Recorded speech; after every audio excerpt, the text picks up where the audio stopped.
శ్రీమాత్రే నమ. జై గురు దత్తాత్రేయ నమ.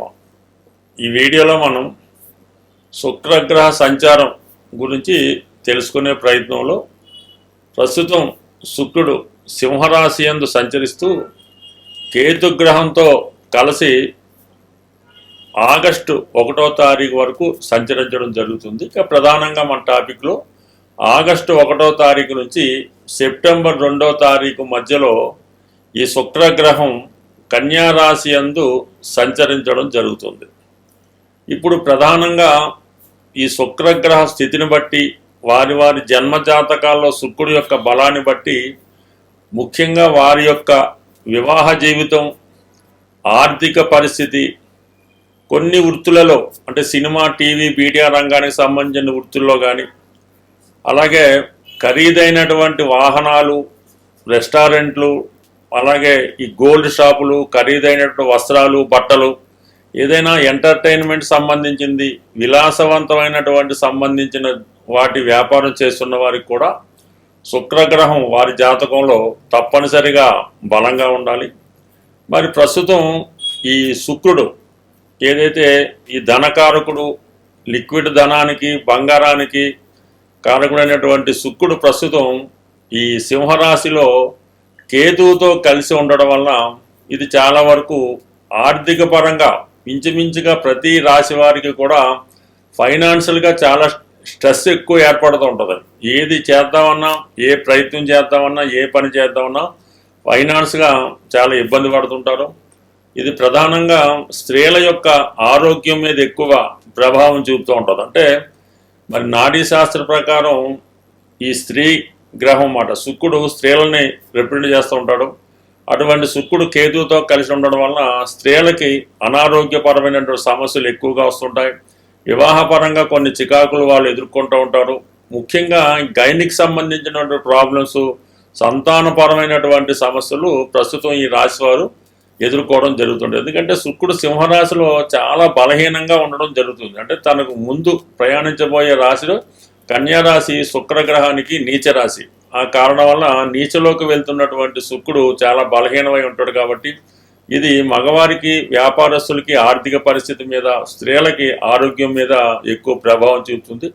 అటువంటి శుక్రుడు ఆగస్టు 1వ తారీఖు నుంచి కన్యారాశిలో ప్రవేశించడం జరుగుతుంది. అయితే ఈ కన్యారాశిలో ప్రవేశించినటువంటి శుక్రుడు ఏ గ్రహంతోనూ కలయకుండా సింగిల్గానే ఇంచుమించుగా ఆ నెలంతా సంచరించడం జరుగుతుంది. అటువంటి శుక్రుడి మీద శని యొక్క దృష్టి పడుతుంది. సో ఆ కారణం వల్ల ఏంటంటే స్త్రీలకి ఉద్యోగ అవకాశాలు పెరుగుతాయి. వారు కొంతవరకు ఆరోగ్యపరంగా కొంత ఇంప్రూవ్మెంట్ అవ్వడం జరుగుతుంది. మగవారికి అయితే వ్యాపారపరమైన అభివృద్ధి ఉంటుంది. ఎందుకంటే శుక్రుడు నీచ రాశిలోకి వచ్చినప్పుడు కూడా తన మిత్రగ్రహమైనటువంటి శని భగవానుడితో చూడబట్టడం జరుగుతుంది.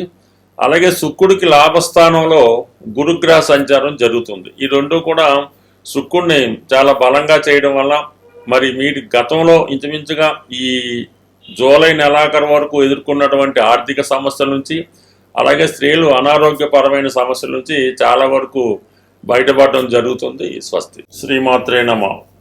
జై గురు దత్తాత్రేయ నమ.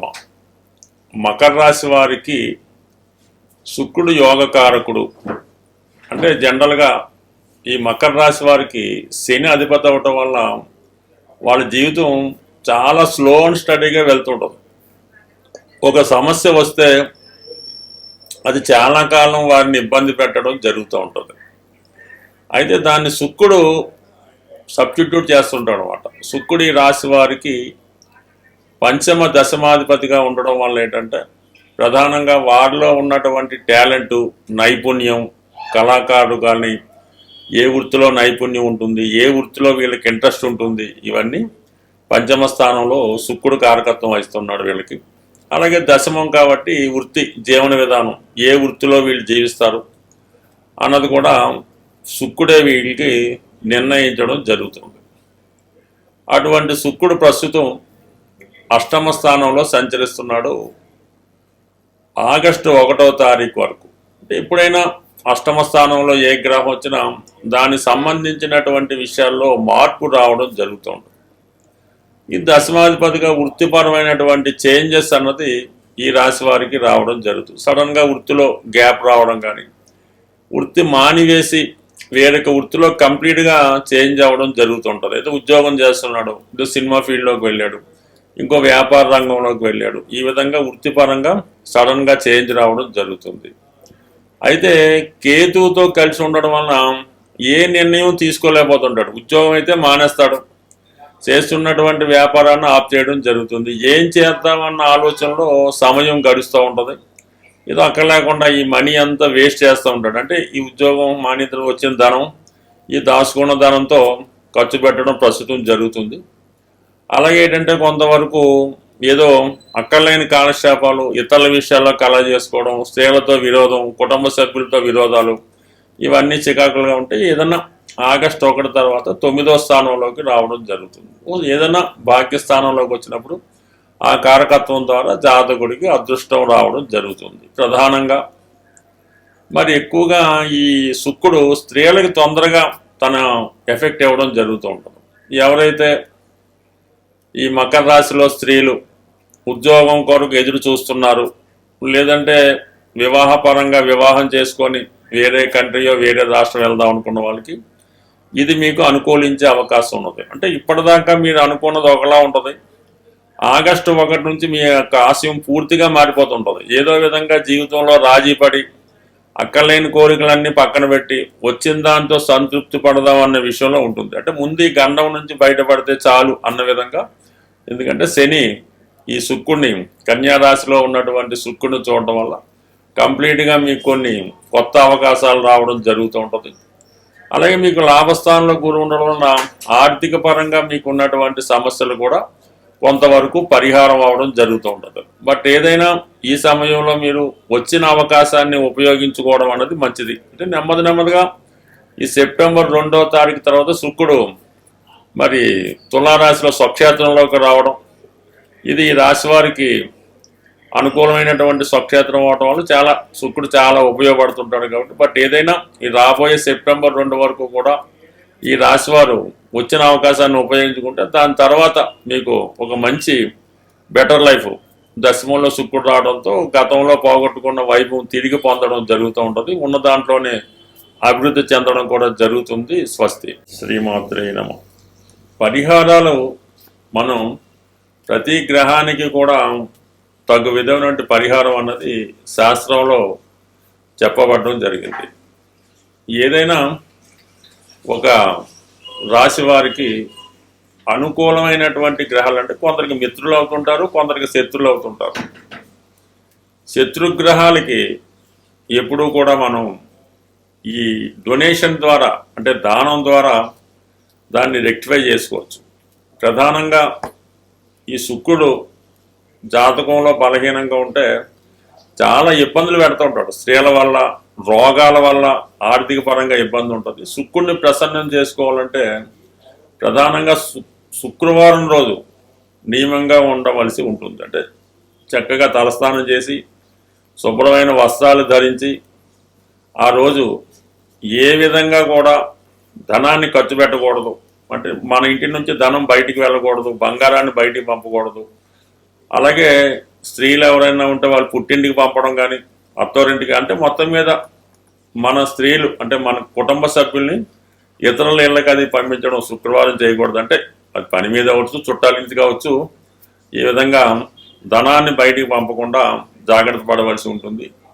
శుక్రవారం రోజు అమ్మవారి ఆలయంలో, లక్ష్మీ అమ్మవారి ఆలయంలో తామర పువ్వులు అంటారు, అంటే కలవ పువ్వులు అని కూడా అంటారు, వాటితో ఒక హారంగా తయారు చేసి అమ్మవారికి పెద్ద విగ్రహం అయితే ఈ కలవ పువ్వులతో అర్పించడం. వీలైతే ఆ రోజు అంటే లక్ష్మీ గణపతి హోమం చేసుకుంటూ అందులో ఈ కలవ పువ్వుల్ని ఉపయోగించి హోమం చేయడం వల్ల, అంటే ప్రతి శుక్రవారం విధంగా అక్కర్లేదు, మీకు శుక్రదశ జరుగుతున్నా, శుక్రుడు బలహీనంగా ఉన్నా, వివాహం ఆలస్యం అవుతున్నా, స్త్రీలతో విరోధం అవుతున్నా, అక్కచెల్లెలతో విభేదాలు ఉన్నా కూడా ఏదో ఒక రోజు అంటే మీకు తారాబలం చూసుకొని ఒక మంచి రోజు మీకు అనుకూలంగా ఏదో సాధంతారో క్షేమతారో రోజు ఈ లక్ష్మీ గణపతి హోమం చేసుకోవలసి ఉంటుంది. దొరికితే 108 తామర పూలు లేదా కలవ పూలు, లేని పక్షంలో తామర గింజలు, ఇప్పుడు అవి అన్ని పూజా స్టోర్లో తామర గింజలు దొరుకుతున్నాయి. 108 తామర గింజలు హోమంలో సమర్పించడం, ఇది చేయడం వల్ల అనుకూలత ఏర్పడుతుంది. అలాగే శుక్రవారం రోజు ఆంజనేయ స్వామి వారి ఆలయంలో 6 గులాబీ పూలు, చాలా ఫ్రెష్గా తాజాగా ఉన్నటువంటి 6 గులాబీ పూలు శుక్రవారం ఈవినింగ్ సంధ్యా సమయంలో హనుమాన్ ఆలయంలో సమర్పించి 6 ప్రదక్షిణలు చేసి ఏదైనా ఒక స్వీటు, జాంగిరి కానీ జిలాబీ కానీ అక్కడ ఉన్నటువంటి భక్తులకి పంచిపెట్టడం వల్ల శుక్రగ్రహ అనుగ్రహం కలుగుతుంది. ఇంకా ప్రధానంగా వెరీ సింపుల్ రెమెడీ ఏంటంటే, చిన్నపిల్లలు అంటే 8వ సంవత్సరం లోపు ఉన్న పిల్లలు, చిన్నపిల్లలు ఎవరైతే ఇంకా పూర్తిగా ఊహ రాకుండా ఉన్నటువంటి అమ్మాయిలు, ఆడపిల్లలకి మీ చుట్టుపక్కల పిల్లలన్నా మీ కుటుంబ సభ్యుల్లో పిల్లలైనా వాళ్ళకి ఈ శుక్రవారం రోజు వీలైతే వారంతో నిమిత్తం లేదు, వాళ్ళకి ఇష్టమైనటువంటి స్వీట్స్ వాళ్ళకి పంచిపెట్టడం వల్ల కంప్లీట్గా మీకు మంచి శుక్రగ్రహం పెరుగుతుంది. అలాగే ఏదన్నా పెళ్ళిళ్ళు జరుగుతున్నప్పుడు, అమ్మాయిలకు కానీ అబ్బాయిలు కానీ పెళ్లి జరుగుతున్నప్పుడు ఆ పెళ్లిలో ఈ పెరుగు ఒక 5 లీటర్లో 6 లీటర్లో పెరుగు డొనేట్ చేయడం వల్ల కానీ, లేదంటే ఏదన్నా బీదవారు ఎవరన్నా ఉంటే వాళ్ళు పెళ్లి జరుగుతున్నప్పుడు ఆ అమ్మాయికి ఒక పట్టు చీర, ఈ మాంగళ్యం, ఇటువంటి సౌభాగ్య వస్తువులు, ఈ పెళ్లికి ఉపయోగించే వస్తువులు డొనేట్ చేయడం వల్ల మీకు ఇటువంటి శుక్రుడి యొక్క దోష పరిహారం అవుతుంది. అందువల్ల ఏంటంటే ఈ శుక్ర పరిహారం చాలా ఈజీ, ఏం వేరేది వెరీ సింపుల్. మీ కుటుంబంలో స్త్రీలకు ఇబ్బంది రాకుండా, వాళ్ళకి ఎటువంటి బాధ కలగకుండా, వాళ్ళ కంటి నుంచి నీరు రాకుండా, వాళ్ళని గౌరవప్రదంగా చూడటం వల్ల ఆటోమేటిక్గా మీ శుక్రుడు జనరేట్ అవటం జరుగుతుంది. అలాగే మీరు కూడా ఎల్లప్పుడూ కూడా చాలా వరకు ప్రతిరోజు కూడా శుభ్రమైనటువంటి, అంటే మంచి వస్త్రాలు ధరించడం, నీట్గా ఉండడం, స్త్రీలను గౌరవించడం, కుటుంబాన్ని గృహాన్ని శుభ్రంగా ఉంచుకోవడం. అలాగే చెప్పులు కూడా మరీ పాత పడిపోయినట్టు వాడకూడదు, ఏదో 3 నెలలకు 6 నెలలకు చెప్పులు కూడా మారుస్తూ ఉండాలి. ఇవన్నీ చేయడం వల్ల ఆటోమేటిక్గా మీకు లక్ష్మి ఆటోమేటిక్గా వరించి ఎప్పుడూ శుభంగా ఉండే అవకాశం ఉంటుంది. స్వస్తి.